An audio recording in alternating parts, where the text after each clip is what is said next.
Let's go live to the Central Coast now. That's where we find the Shadow Minister for Education and Women, Tanya Plibersek. Thanks so much for joining us. You must think you can win a couple of seats there, is that right? Well, I'm here today with Emma McBride, the member for Dobell, announcing some great local school upgrades. And so that's very exciting, being able to campaign on the Central Coast with fantastic Emma McBride, but also to be talking about Labor's $440 million plan to help our school kids bounce back from COVID. We've got school upgrades like the ones I'm announcing this morning, but also support for more social workers, school psychologists, school camps, sports, whatever a school determines is necessary to help their kids bounce back after the really tough couple of years they've had. Okay, so what are you thinking re-election campaign being called? Are you ready for it to happen this weekend? How confident are you feeling? What are people telling you on the ground? Because I know you move right around the country. Look, I'm very hopeful that there'll be an election called soon. I'm excited about campaigning. Anthony Albanese's got a fantastic positive agenda. People are responding really well to the announcement of the substantial extra investment in aged care that Anthony made in his budget reply speech, coming on top of housing and childcare announcements in previous budget reply speeches. I think people are responding really well to that. They don't, much like Scott Morrison, they feel like he's never there when you need him. He's always going missing when times get tough. A lot of the feedback on the ground is about how disappointed people are in the Prime Minister. This is not a presidential campaign. The Prime Minister has said that he is actually a champion for good women. That's what that whole pre-selection stoush is about. Is that right? Oh yeah, yeah, sure. Look, I think it honestly, a third of the candidates in New South Wales are female, and he's claiming that the reason he intervened in the way that he did was to protect good women. We didn't intervene last week to protect Connie Fierravanti-Wells. He's got a history of not intervening to protect female candidates, and now at 5 minutes to midnight, when the Prime Minister keeps being told he's got a woman problem, he's now using women in the Liberal Party to defend the fact that he has taken over pre-selection in the New South Wales branch of the Liberal Party. I mean, this has been a mess from start to finish. The fact that they didn't have pre-selected candidates until 5 minutes ago is a real problem for the Liberal Party here in New South Wales. It shows a party that is internally dysfunctional, riven with conflict, where New South Wales Liberals don't want the Prime Minister of Australia, Scott Morrison, making decisions about matters regarding the New South Wales Liberal Party. I think that tells you all you need to know about how unfit this party is to retain government. Anthony Albanese makes captain's picks as well. He's doing it this time around too, and it doesn't always favour women. Isn't this just something that happens in both the major parties?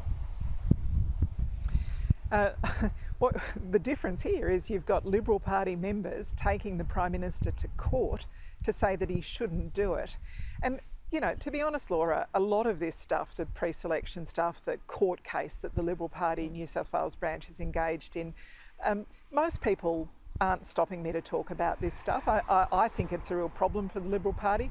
But the thing that people are constantly raising with me is the cost of living, the fact that everything's going up but their wages, that wages are flatlining or going backwards. We know the average worker in Australia will be $1,335 worse off in a year because wages are going backwards and the cost of living is going through the roof.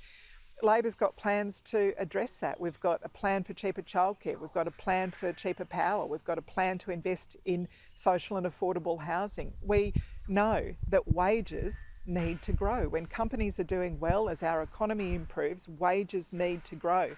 The government's got not just no plan for wages to grow, they've actually confessed that low wages are a deliberate design feature of their economic architecture. That's what this election is about. All right, let's look at the design of the economy now. This is an employees market. I mean, we're almost at full employment.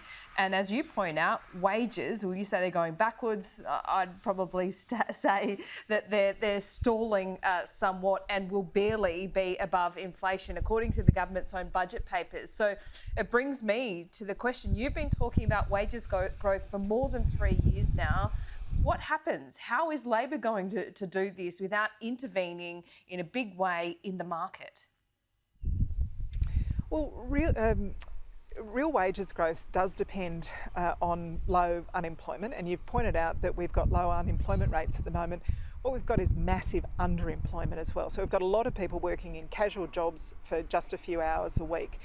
We need to make sure that we continue to aim for full employment, work with business and unions to do that. We need to make sure that we kick the cowboy labour hire firms out that are undermining wages and conditions by insisting on same job, same pay. We need to make sure that we don't keep putting people on short-term contracts, rolling short-term contracts. We can do better in the public service instead of outsourcing jobs, where jobs can more effectively and cheaply be done as permanent jobs inside the public service. We do that. There are so many things that we need to do in the industrial relations environment to make sure that gig economy workers, for example, are better protected. We've got a government that voted against protections for workers from wage theft. We've got a government that when we ask them, should Australian workers receive at least the minimum wage, their response is, it's complicated. I mean, it would seem to me a simple proposition that Australian workers should receive at least the minimum rate of pay for the work they do. This is a government that has deliberately driven wages down with the choices they have made. And Australian families are feeling the impact of that. We know that real wages are going backwards while the cost of living is going through the roof. All right, let's talk about aged care. You said you've got quite a good reception on the ground to the plan put forward by Anthony Albanese in the budget reply. Labor is making big promises, but already are there questions about your ability to deliver? For example, the promise of having a registered nurse on staff 24/7 in aged care homes. One of your fellow ministers has already said, well, that might not happen. Look, we need to attract more nurses that have left nursing back into the aged care workforce. We know that there are about 500 nursing homes at the moment that don't have 24/7 nursing available. We want to put the nurses back into nursing homes. We know that a lot of experienced nurses have left the aged care sector or left nursing because the work is difficult and it's not paid appropriately for the complexity and the responsibility of the job. So when we see wages go up, when we see conditions improve, then we will see those experienced nurses return to the nursing workforce. But we have to train more nurses for the future as well. Yeah, and that's why the Labor's point, got isn't it? Because a you have plan. a pipeline here. You know, if you're training up more nurses, there's a pipeline of education and skills training there. So it might not be done in a year. You concede that?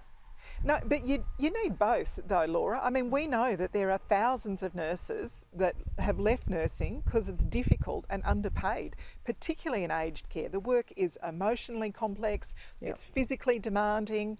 If we give decent pay and conditions to those people who are already qualified, we hope that we will be attracting them back into an aged care setting. Nurses from other parts of the health system may also consider aged care, which compared with other nursing jobs is underpaid at the moment. So we've got experienced nurses that we want to attract back into the sector, and yes, we need to train more nurses for the future. We've got a plan to offer 20,000 additional university places in these areas of skills shortage. And of course, we need the next generation of nursing students to enter that pipeline. We need to do both, and it is absolutely not beyond us. I really have to stress this. This government has had 21 reports about the disaster in aged care at the moment, worsened by the $3 billion that Scott Morrison as Treasurer took out of aged care. We've had a Royal Commission that says that staffing is critical to making sure that people are appropriately cared for. We've had stories of maggots in wounds, massive share of nursing home residents who are malnourished, wounds untreated, people falling out of bed and no one being there to pick them up off the ground. We know that this is happening despite the incredible efforts of our aged care workforce, because they are understaffed, they are underpaid, there are not enough care minutes in the day budgeted for. We've got a plan to address that. What's the government's plan? Is Scott Morrison's plan here seriously to say it's too hard? We've got skills shortages. It's not good enough.